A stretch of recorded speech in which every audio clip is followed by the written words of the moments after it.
विकासाचा समाज रूपी विठ्ठलाचा उद्योग दिशा दिशा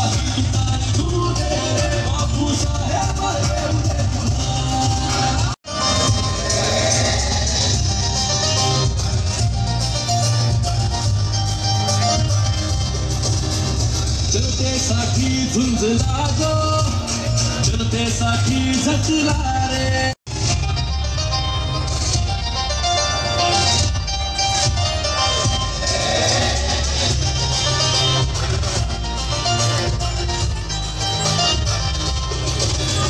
जनतेसाठी झुंजला गो जनतेसाठी झटला रे पाण्याच्या हो दुष्काळाशी बलून लढला रे जेव्हा तेव्हा हात दिली आधाराला धावला गाळून हरगत लढला रे जेव्हा तेव्हा हात दिली आधाराला धावला गाळून हरगत धावला आपल्यासाठी लावला एक साथ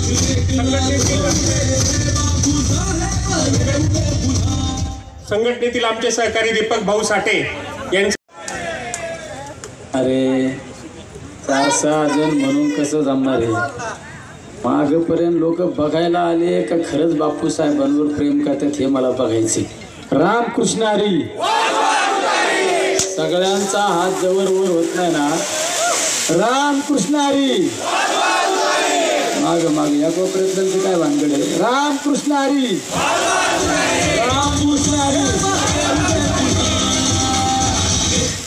अरे वाजवा तुतारी नाही वाजलो तुतारी आता काय राहिले वाजवायची आता काय राहिले वाजवायची वाजली ना आणि तुतारीचा आवाज गेला विधिमंडळात याला विधिमंडळात आवाज आणि तो आवाज 23 तारखेला विधान भवनात घुमणार आहे आज या ठिकाणी 208 वडगाव शेरी मतदारसंघ या मतदारसंघाच्या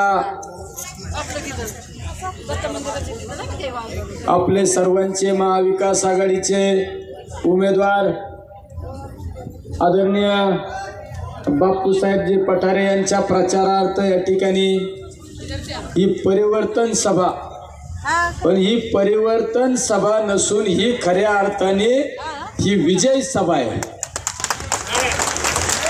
अरे इतक्या मोठ्या संख्येने या ठिकाणी प्रत्येक उपस्थिती आणि प्रत्येक कार्यकर्त्यामध्ये जे ऊर्जा भरलेली जे स्पिरिट आहे ते स्पिरिट हे सांगते की आता आमचे बापूसाहेब थांबणार नाही आता बापूसाहेब कम से कम 50,000 वोटों से चुन के आने वाले किती 50,000 मतांनी आमचे बापूसाहेब निवडून येणारे ही प्रत्येकाची नजर सांगते या ठिकाणी प्रत्येकाची पुढे ही परिवर्तन सभा नसून ही विजय सभा आहे आणि या वडगाव शेरी मतदारसंघ हा निस्ता वडगाव शेरी मतदारसंघ नाही या मतदारसंघामध्ये राहणारा प्रत्येक बहुतांशी 60 ते 70% मतदार हा राज्यातील कानाकोपऱ्यातून आलेला आहे राज्यातील प्रत्येक कानाकोपऱ्यातला माणूस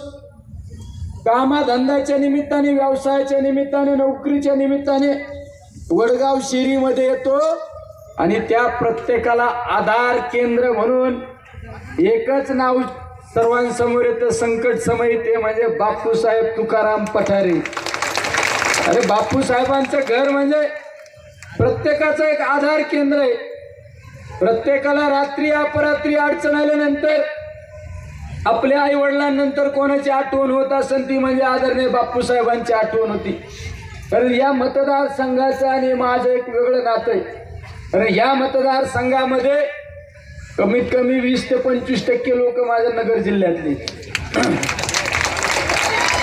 श्रीगोंदा पारनेर कर्जत जामखेड तिकडं शेवगाव पाथर्डी बीड हे सगळे अरे जामगाव नंतर रे पारनेर नाव घेतलं ना हे म्हणतो वडजिरा नाव घ्या म्हणजे नगर जिल्ह्यातील पण नगर जिल्ह्यातल्या लोकांनी कसा हातवर करा बरं एकदा नगर बीड तिकडल्याने जरा हातवर करा बरं वरच्या लोकांनी.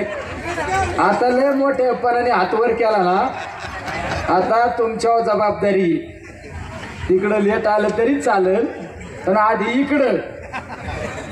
इकडं बापू साहेब हे सगळ्यात महत्वाचं आहे. कारण आपण ज्यांच्या नेहमी आपल्याला आशीर्वाद रूपी थाप मिळते, असा माणूस जर निवडणुकीच्या निमित्ताने आपल्या समोर उभा असेल तर त्याची पाठ राखण करतं, त्याच्या पाठीशी उभा राहणं हे तुमचं आमचं सर्वांचं कर्तव्य आहे. कारण बापूसाहेबांबद्दल जर बोलायचं म्हणलं तर एक साधा खराडी चंदननगरमध्ये ग्रामपंचायत सदस्य सरपंच असणारा माणूस 2002ला महानगरपालिका झाल्यानंतर नगरसेवकाचा पदभार घेतला. स्टँडिंग कमिटीचे चेअरमन असताना, सभापती असताना महानगरपालिकेमधून सर्वाधिक निधी आणण्याचं काम या मतदारसंघामध्ये कुणी केलं असेल ते म्हणजे बापूसाहेब पठार यांनी केलं. आणि त्याच कामाची पावती म्हणून 2014ला याच मायबाप जनतेने त्यांना विधिमंडळात विधान भवनात पाठवलं आमदार म्हणून.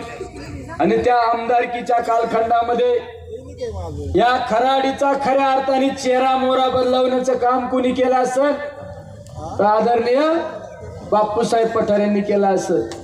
खराडीचं IT पार्क कुणी आणलं?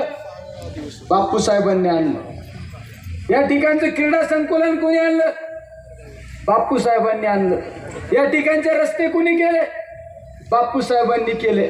म्हणजे ज्या ह्या भागातला विकासाचे काम झाले ते आणि फक्त आदरणीय बापूसाहेब पठारे यांच्या मार्गदर्शनाखाली, यांच्या प्रयत्नातून या ठिकाणी झालेले.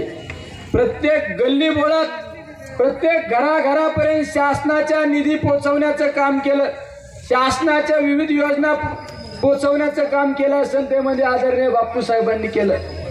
कारण आदरणीय पवार साहेबांच्या नेतृत्वाखाली काम करत असताना पवार साहेबांचा विचार 80% समाजकार्य आणि 20% राजकारण याच धर्तीवर बापूसाहेबांनी या भागामध्ये खऱ्या अर्थाने नेहमी समाजाची नाळ कुठेही तुटू दिली नाही. नेहमी प्रत्येकाच्या सुखादुःखात. बऱ्याच वेळा राजकीय लोक बॅनरवर लिहित असतात, कुणीतरीच लिहितं कार्यसम्राट आमदार, कुणी लिहितं 24 तास 365 दिवस लोकांची सेवा, सर्वसामान्यांचा आधारवड. पण खऱ्या अर्थाने सर्वसामान्यांचा आधारवड या ठिकाणी बसलेला आहे. आणि 24 तास 65 दिवस 365 दिवस सर्वसामान्यांचा मदत करण्याचे काम करणारा या ठिकाणी आपला सर्वांचा नेता या ठिकाणी समोर आपल्या समोर उभा आहे. त्यामुळे तुम्हाला सर्वांना विनंती आहे, अरे जो माणूस तुमच्यासाठी सर्वसामान्य जनतेसाठी आपलं आयुष्य खर्च करतो, स्वतःच्या कुटुंबाची काळजी करत नाही, नेहमी सर्वसामान्यांचं दुःख ते माझं दुःख, सर्वसामान्यांचा आनंद तो माझा आनंद मानणारा हा आपला एकमेव कार्यकर्ता. कारण बापूसाहेबांबद्दल, बापूसाहेब आमदार होते, नगरसेवक होते, स्टँडिंग कमिटीचे सभापती होते, पण बापूसाहेब ग्रामपंचायत मध्ये असताना पण कार्यकर्तेच होते आणि आजही कार्यकर्ताच आहे. कधी राजकारणाची डोक्यात हवा जाऊन दिली नाही, कधी राजकारणाची हवा डोक्यात जाऊ दिली नाही. नेहमी माझ्यातला कार्यकर्ता जीवन ठेवण्याचं काम केलं असेल ते म्हणजे आदरणीय बापूसाहेबांनी केलेलं आहे. त्यामुळं खऱ्या अर्थाने 24 तास 365 दिवस या मायबाप जनतेला आधार म्हणून प्रत्येकाला त्या ठिकाणी सुखादुःखात सहभागी होणारा आपला नेता आज निवडणुकीला सामोरं जात आहे. त्यामुळे तुमची आमची सर्वांची जबाबदारी त्यांच्या पाठीशी उभा राहणं. आणि या राज्यामध्ये तुम्ही पाहिलं असेल त्या भाजप सरकारने ज्या पद्धतीने राजकारण केलं, ईडी सारख्या गोष्टीचा वापर केला, CBI सारख्या गोष्टीचा वापर केला आणि आदरणीय शिवसेना कार्याध्यक्ष आदरणीय उद्धव साहेब ठाकरेंची बाळासाहेबांची शिवसेना फोडली. आदरणीय पवार साहेबांना ह्या वयामध्ये दुःख दिलं, त्यांनाच उत्तर देण्याची ही वेळ आलेली आहे. त्यामुळे सर्वांनी या निवडणुकीमध्ये महाविकास आघाडीच्या उमेदवाराच्या पाठीशी उभं राहणं गरजेचं आहे. सचिनराव भगत या ठिकाणी मोठी रॅली घेऊन आलते. असंच एक दिलाने एक जीवाने आपण एकत्र उभं राहिलं पाहिजे. नाहीतर हे ईडी CBIचं जर गव्हर्नमेंट आलं ना आपल्याला तर गुजरातला पाठवतात. हे सगळं गुजरात धार्जिन सरकार आहे. गुजरात त्यांना धार्जिन म्हणजे आपल्या आनाजी पंतांनी स्वराज्याला सुरुंग लावला आणि तसं आत्ताचा आनाजी पंत देवेंद्र फडणवीस साहेबांनी आपल्या राज्याला सुरुंग लावला. सगळे राज्याचे उद्योगधंदे गुजरातला गेले आणि आता लोकसभेच्या निवडणुकीत त्यांच्या लक्षात आलं आता काही खरं नाही. 32 जागा जेव्हा आपल्या महाविकास आघाडीच्या आल्या म्हणून आमच्या या भगिनींना नादी लावायचं काम केलं. हे खोटारडे आहेत हा. 20 तारीख झाल्यावर आमची बहीण जगली का काय झाली बघायला सुद्धा येणार नाही. हे लबाड आहेत लबाड. त्यामुळं आमचं महाविकास आघाडीचं सरकार येणार ही काळ्या दगडावरली पांढरी रेषे आणि हे सरकार आल्यानंतर याच भगिनींसाठी आम्ही 3,000 रुपये देणार आहे. किती? 3,000 रुपये देणार आहे. आणि याच भगिनींसाठी आम्ही STचा प्रवास फुकट करणार आहे. आणि STचा प्रवासातून STतून उतरल्यावर रिक्षा जायची वेळ आली तर मला फोन करायचा. तर रिक्षावाल्याला सांगायला आमच्या भगिनीकडून पैसे घ्यायचे नाही. आणि या ठिकाणी जरी शहरी भाग असेल तर या ठिकाणी आलेला प्रत्येक नागरिक हा ग्रामीण भागातून आलेला आहे. त्या माझ्या शेतकऱ्यांसाठी महाविकास आघाडीचं सरकार आल्यानंतर 3 लाख रुपयाची कर्जमाफी देणार आहे आपण. किती? आणि जो रेग्युलर कर्ज भरणार आहे त्याला 50,000 रुपये डिस्काउंट देणार आहे. आणि या बेरोजगारांसाठी शिट्ट्या मारणाऱ्या बेरोजगारांसाठी 4,000 रुपये आपलं सरकार महाविकास आघाडीचं सरकाराला देणार आहे. किती? 4,000. आणि कमीत कमी एका वर्षात 12.5 ते 13 लाख तरुणांना नोकरी देण्याचं काम आपलं महाविकास आघाडीचं सरकार करणार आहे. आणि दिवसेंदिवस आरोग्याच्या समस्या सगळ्यात महाभयंकर होत चाललेल्या आहे. त्यामुळे आरोग्याच्या समस्या महाभयंकर होत असताना आपलं महाविकास आघाडीचं सरकार हे प्रत्येकाला 25 लाख रुपयाचं विमा कवच देणारे विमा संरक्षण देणारे. त्यामध्ये तुमच्या गोळ्या औषध सुद्धा फुकट. त्यामुळे आपलं महाविकास आघाडीचं सरकार आल्यानंतर या सर्वसामान्यांचा हिताचा विचार करणारं सरकार येणार आहे. त्यामुळे या सरकारमध्ये आपल्या विचाराचा आपल्या हक्काचा आपण आवाज दिल्यानंतर आपल्या हाकेला वव देणारा आमदार या राज्य सरकारमध्ये बसला पाहिजे. ही जबाबदारी तुमची आमची सर्वांची जबाबदारी आहे. त्यामुळे सर्वांनी या निवडणुकीला सामोरं जात असताना विचारपूर्वक निवडणुकीला सामोरं जा. राज्यामध्ये महाविकास आघाडीचं सरकार येणार आहे आणि या सरकारमध्ये आपल्या विचाराचा महाविकास आघाडीचा आमदार ज्या वेळेस सर्वाधिक मताने निवडून जाईल त्यावेळेस खऱ्या अर्थाने वडगाव शिरी मतदारसंघाची उंची वाढल्याशिवाय राहणार नाही. त्यामुळे येत्या 20 तारखेला अशी काय तुतारी वाजवायची काय तिचा आवाज मुंबईमध्ये घुमला पाहिजे. आणि 23 तारखेला या ठिकाणच्या प्रत्येकाची गुलालात दिवाळी झाली पाहिजे. गुलालात. आणि आपला नंबर सुद्धा बघा ना बापू साहेबांचा नंबर किती? 2. म्हणजे काय? V म्हणजे काय? विक्ट्री विजयी. बापू साहेब माझा पण लोकसभेला 2च होता आणि मागच्या आमदारकीला पण 2च होता. याला 2 नाही त्याला कमीच नाही.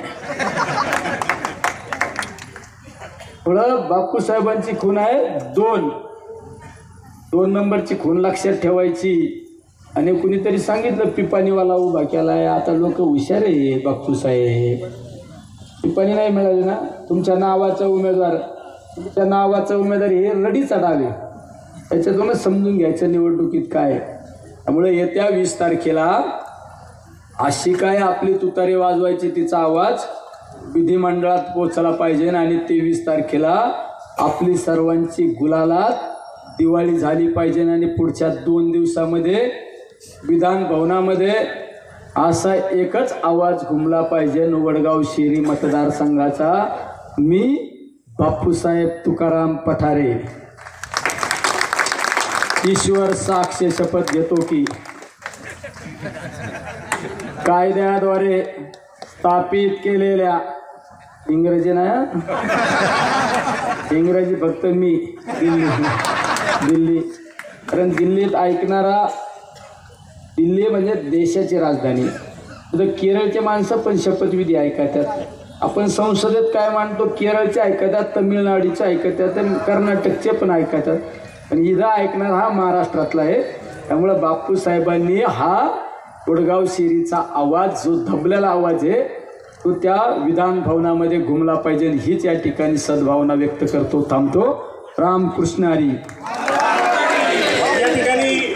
या ठिकाणी बापूसाहेब पठारे, मारुती दादा गलांडे पाटील सर्वांचे आभार मानतील. या ठिकाणी बापूसाहेब पठारे यांच्या प्रचारार्थ ही सभा आयोजित केलेली होती. कान्होराज लाईव्ह टीव्ही चॅनलला सबस्क्राईब व लाईक करायला विसरू नका. पत्ता संत श्रेष्ठ कान्होराज महाराज नगरी, साकोरे आळी, दत्त मंदिर शेजारी, मुक्काम पोस्ट केंदूर, तालुका शिरूर, जिल्हा पुणे. मुख्य संपादक MB साकोरे. Mobile number 7387 045 943. सहसंपादक संजय साकोरे. Mobile number 9850 62 55 32.